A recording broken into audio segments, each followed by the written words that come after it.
ओम शांति। 3 नवंबर 2023। मीठे प्यारे बाबा के आज के मधुर महावाक्य। आज की मुरली के कुछ मुख्य पॉइंट्स। आज बाबा हमें समझाते कि हम बच्चों को अविनाशी ज्ञान रत्नों का खजाना जमा करना है। नया ज्ञान, नई पढ़ाई रोज पढ़नी है। ज्ञान और योग की शक्ति से वायुमंडल को शुद्ध बनाने की सेवा करनी है। कोई भी कुकर्म नहीं करना है। अलबेलेपन से मुक्त हो स्व उन्नति में तत्पर रहना है। तो चलिए सुनते हैं आज की बाबा की मीठी प्यारी मुरली। ओम शांति। बाबा कहते, मीठे बच्चे, ज्ञान योग की शक्ति से वायुमंडल को शुद्ध बनाना है। स्वदर्शन चक्र से माया पर जीत पानी है। प्रश्न, किस एक बात से सिद्ध हो जाता है कि आत्मा कभी भी ज्योति में लीन नहीं होती? उत्तर, कहते हैं बनी बनाई बन रही। तो जरूर आत्मा अपना पाठ रिपीट करती है। अगर ज्योति ज्योत में लीन हो जाए तो पाठ समाप्त हो गया। फिर अनादि ड्रामा कहना भी गलत हो जाता है।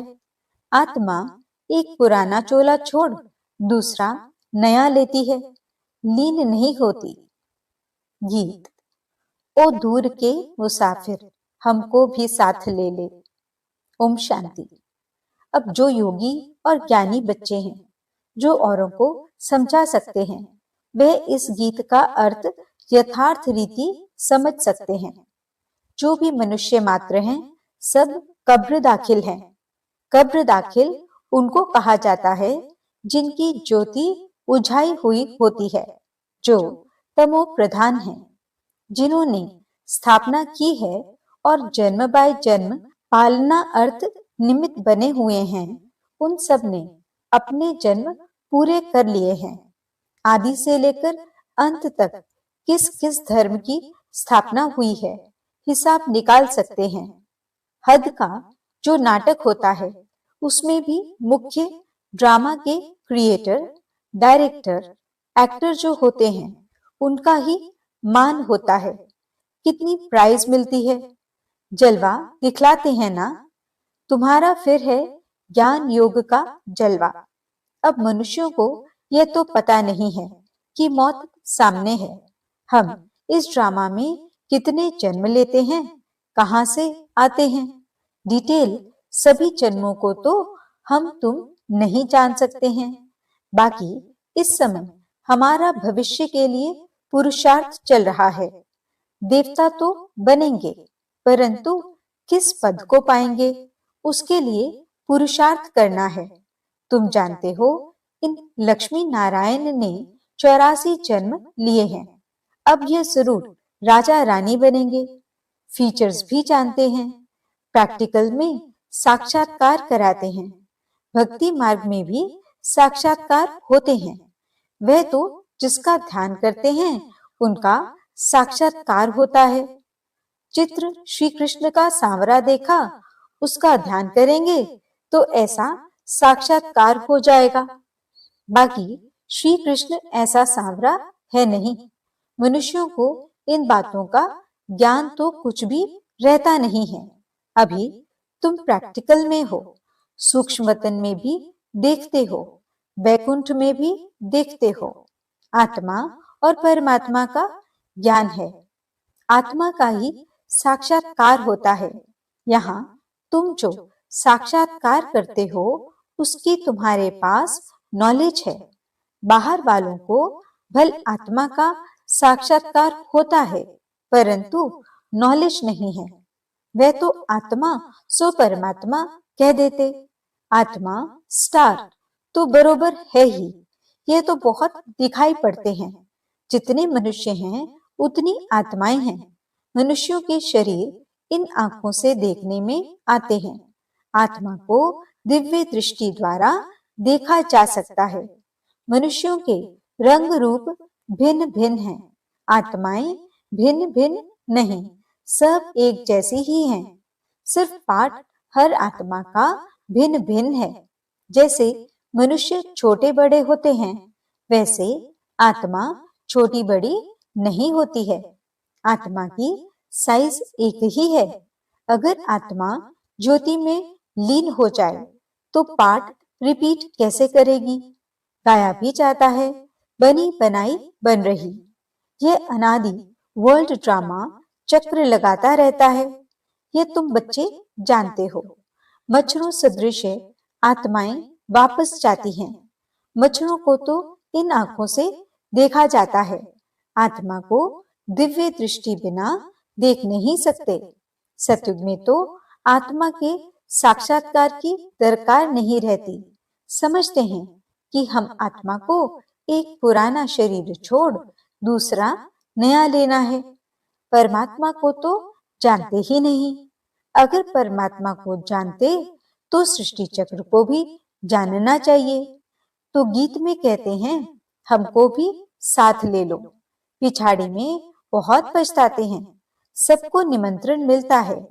कितनी युक्तियां बन रही हैं निमंत्रण देने की।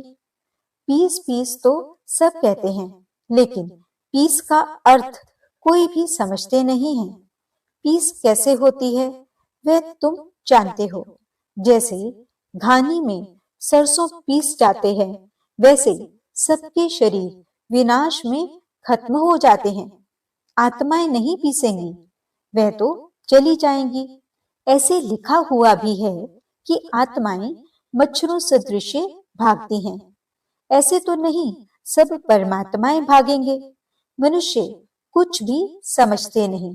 आत्मा और परमात्मा में क्या भेद है यह भी नहीं जानते। कहते हैं हम सब भाई भाई हैं, तो भाई भाई होकर रहना चाहिए। उनको यह पता नहीं है कि सतयुग में भाई भाई अथवा भाई बहन सब आपस में शीर खंड होकर चलते हैं। वहां लून पानी की बात ही नहीं है। यहाँ देखो, अभी अभी शीरखंड है, अभी अभी लून पानी हो जाते हैं। एक तरफ कहते हैं चीनी हिंदू भाई भाई, फिर उनका बुत बनाकर आग लगाते रहते हैं। जिस्मानी भाई भाई की यह हालत देखो। रूहानी संबंध को तो जानते नहीं।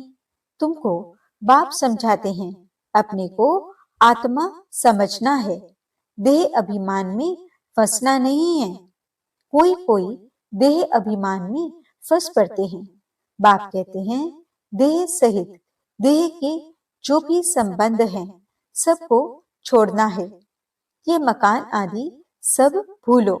वास्तव में तुम परम धाम निवासी हो। अभी अभी फिर वहां चलना है जहां से पाठ बजाने आए हैं। फिर हम तुमको सुख में भेज देंगे। तो बाप कहते हैं लायक बनना है। गॉड किंगडम स्थापन कर रहे हैं। क्राइस्ट की कोई किंगडम नहीं थी। वह तो बाद में जब लाखों क्रिश्चियन बने होंगे तब अपनी किंगडम बनाई होगी। यहाँ तो फट से सतयुगी राजाई बन जाती है। कितनी सहज बात है। बरोबर भगवान ने आकर स्थापना की है। श्री कृष्ण का नाम डालने से सारा घोटाला कर दिया है। गीता में है प्राचीन राजयोग और ज्ञान, वह तो प्राय लोप हो जाता है। अंग्रेजी अक्षर अच्छे हैं। तुम कहेंगे बाबा अंग्रेजी नहीं जानते। बाबा कहते हैं मैं कहाँ तक सब भाषाएं बैठ बोलूंगा। मुख्य है ही हिंदी, तो मैं हिंदी में ही मुरली चलाता हूँ। जिसका शरीर धारण किया है वह भी हिंदी ही जानता है। तो जो इनकी भाषा है वही मैं भी बोलता हूँ, और कोई भाषा में थोड़े ही पढ़ाऊंगा। मैं फ्रेंच बोलूं तो यह कैसे समझेगा? मुख्य तो इनकी ब्रह्मा की बात है। इनको तो पहले समझना है ना। दूसरे कोई का शरीर थोड़े ही लेंगे। गीत में भी कहते हैं मुझे ले चलो, क्योंकि बाप और बाप के घर का तो किसको भी पता नहीं है। गपोड़ा मारते रहते हैं। अनेक मनुष्यों की अनेक मतें हैं, इसलिए सूत मूंझा हुआ है। बाप देखो कैसे बैठे हुए हैं। ये चरण किसके हैं? शिव बाबा के। वह तो हमारे हैं ना, मैंने लोन दिया है। शिव बाबा तो टेम्पररी यूज करते हैं, वैसे ये चरण तो मेरे हैं ना। शिव के मंदिर में चरण नहीं रखते हैं, चरण श्री कृष्ण के रखते हैं। शिव तो है ऊंच से ऊंच, तो उनके चरण कहां से आए? हाँ, शिव बाबा ने उधार लिया है। चरण तो ब्रह्मा के ही हैं। मंदिरों में बैल दिखाया है, बैल पर सवारी कैसे होगी? बैल पर शिव बाबा कैसे चढ़ेंगे? सालिग्राम आत्मा सवारी करती है मनुष्य के तन पर। बाप कहते हैं, मैं जो तुमको ज्ञान सुनाता हूँ वह प्रायलोप हो गया है, आटे में नमक मिसल रह गया है, उसको कोई भी समझ नहीं सकते। मैं ही आकर उसका सार समझाता हूँ। मैंने ही श्रीमत देकर सृष्टि चक्र का राज समझाया था। उन्होंने फिर देवताओं को स्वदर्शन चक्र दिखा दिया है। उनके पास तो ज्ञान है नहीं। यह है सारी ज्ञान की बात। आत्मा को सृष्टि चक्र की नॉलेज मिलती है, जिससे माया का सिर काटा जाता है। उन्होंने फिर स्वदर्शन चक्र असुरों के पिछाड़ी फेंकते हुए दिखाया है। इस स्वदर्शन चक्र से तुम माया पर जीत पाते हो। कहाँ की बात कहाँ ले गए हैं। तुम्हारे में भी कोई बिरले ये बातें धारण कर और समझा सकते हैं। नॉलेज है ऊंची, उसमें समय लगता है। पिछाड़ी में तुम्हारे में ज्ञान और योग की शक्ति रहती है। ये ड्रामा में नोंद है। उन्हों की बुद्धि भी नर्म होती जाती है। तुम वायुमंडल को शुद्ध करते हो। कितना ये गुप्त ज्ञान है। लिखा हुआ है, अजामिल जैसे पापियों का उद्धार किया, परंतु उसका अर्थ भी समझते नहीं। वह समझते हैं कि ज्योति ज्योत में समा गया, सागर में लीन हो गया। 5 पांडव हिमालय में गल गए, प्रलय हो गई। एक तरफ दिखाते हैं वह राजयोग सीखे, फिर प्रलय दिखा दी है, और फिर दिखाते हैं कि श्री कृष्ण अंगूठा चूसता हुआ पीपल के पत्ते पर आया। उसका भी अर्थ नहीं समझते। वह तो गर्भ महल में था, अंगूठा तो बच्चे चूसते हैं। कहाँ की बात कहाँ लगा दी है। मनुष्य तो जो सुनते वह सत सत कहते रहते हैं। सत्य को कोई जानते नहीं। झूठ उनको कहा जाता है जो चीज होती ही नहीं। जैसे कहते हैं परमात्मा का नाम रूप है ही नहीं, परंतु उनकी तो पूजा करते रहते हैं। तो परमात्मा है अति सूक्ष्म, उन जैसी सूक्ष्म चीज कोई है नहीं, एकदम बिंदी है। सूक्ष्म होने कारण ही कोई जानते नहीं। भल आकाश को भी सूक्ष्म कहा जाता है, परंतु वह तो पोलार है।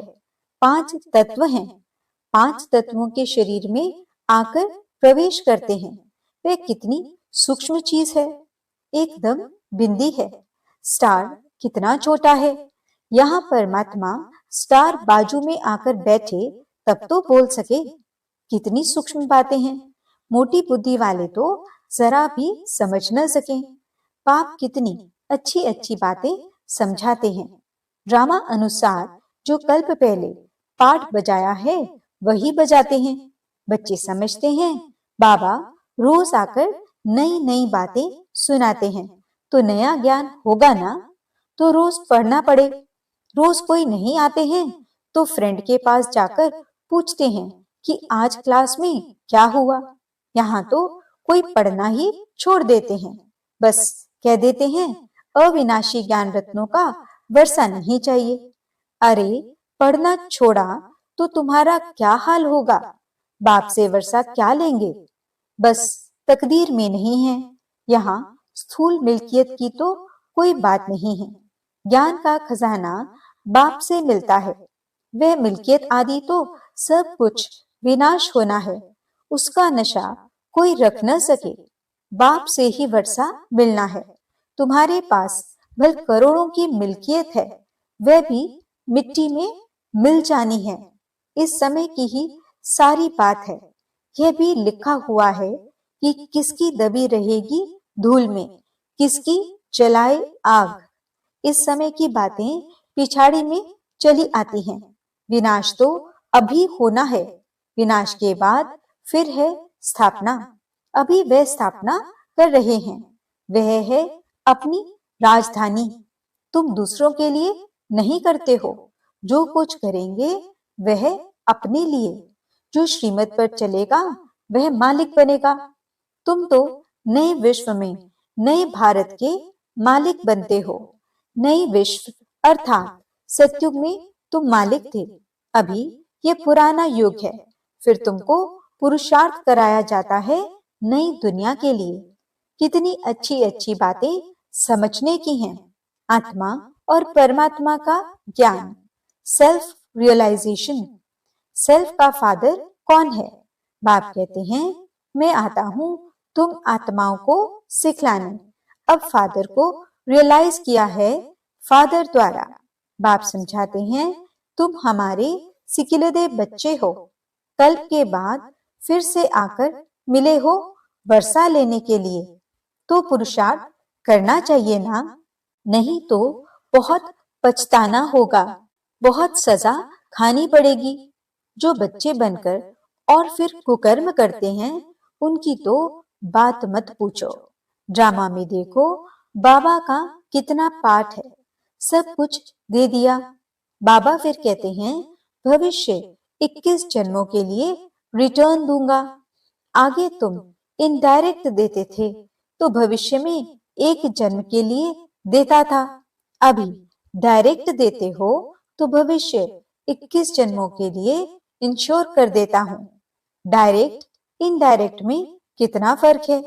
वह द्वापर कलयुग के लिए इंश्योर करते हैं ईश्वर को, तुम सतयुग त्रेता के लिए इंश्योर करते हो।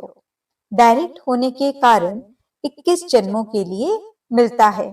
अच्छा, मीठे मीठे सिकिलदे बच्चों प्रति माता पिता बाप दादा का नंबरवार पुरुषार्थ अनुसार याद, प्यार और गुड मॉर्निंग। रूहानी बाप की रूहानी बच्चों को नमस्ते। हम रूहानी बच्चों की रूहानी बाप दादा को दिल व जान, सिख व प्रेम से नमस्ते, नमस्ते, नमस्ते जी। गुड मॉर्निंग बाबा। शुक्रिया बाबा। धारणा के लिए मुख्य सार। पहला पॉइंट, अविनाशी बाप से अविनाशी ज्ञान रत्नों का खजाना ले तकदीरवान बनना है। नया ज्ञान, नई पढ़ाई रोज पढ़नी है। वायुमंडल को शुद्ध बनाने की सेवा करनी है। दूसरा पॉइंट, भविष्य 21 जन्मों के लिए अपना सब कुछ इंश्योर कर देना है।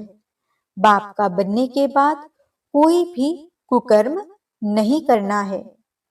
वरदान, स्व उन्नति का यथार्थ चश्मा पहन एग्जाम्पल बनने वाले अलबेलेपन से मुक्त भव। जो बच्चे स्वयं को सिर्फ विशाल दिमाग की नजर से चेक करते हैं, उनका चश्मा अलबेलेपन का होता है। उन्हें यही दिखाई देता है कि जितना भी किया है उतना बहुत किया है। मैं इन आत्माओं से अच्छा हूँ। थोड़ी बहुत कमी तो नामी ग्रामी में भी है, लेकिन जो सच्ची दिल से स्वयं को चेक करते हैं, उनका चश्मा यथार्थ स्व उन्नति का होने के कारण सिर्फ बाप और स्वयं को ही देखते। दूसरा तीसरा क्या करता ये नहीं देखते। मुझे बदलना है, बस इसी धुन में रहते हैं। वे दूसरों के लिए एग्जाम्पल बन जाते हैं। स्लोगन, हदों को सर्व वंश सहित समाप्त कर दो, तो बेहद की बादशाही का नशा रहेगा। अच्छा, ओम शांति।